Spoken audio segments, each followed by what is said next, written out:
Now, we've been obsessed, haven't we, by the Conservative Party psychodrama that's been playing out, and frankly, playing out for much of this year. I think far too little has been said about Sir Keir Starmer, other than he's a bit dull. Gosh, PMQs with him against Rishi is not exactly going to be box office. But it is important that we examine some of the things that Keir Starmer stands for. Well, earlier on today, he appeared with Nick Ferrari on the LBC Breakfast programme. There was a phone-in from members of the public, and the question came up about the comedian Eddie Izzard. Now, Eddie Izzard, I think now describes as a woman, wants to become a Labour MP at the next election. Listen to this exchange with Sir Keir Starmer. I'm not going to discuss individual cases. I know Rosie Duffield's position. My position is, as I've set out, as I say, for 99.9% of women, it's a matter of biology. I completely support that.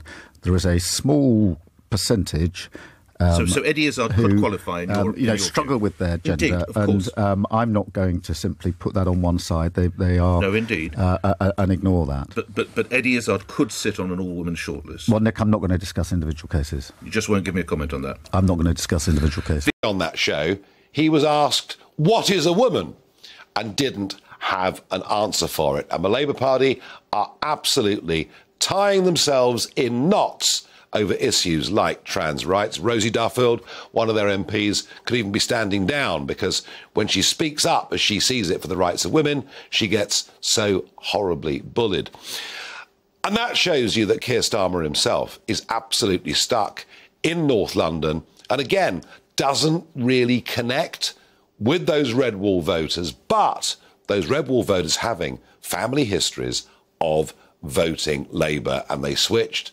And they'll see it in their minds, they switched because of Brexit, not because they liked the Conservative Party. So I think right now, with Rishi Sunak versus Keir Starmer, a general election in a couple of weeks' time would have the lowest turnout of modern times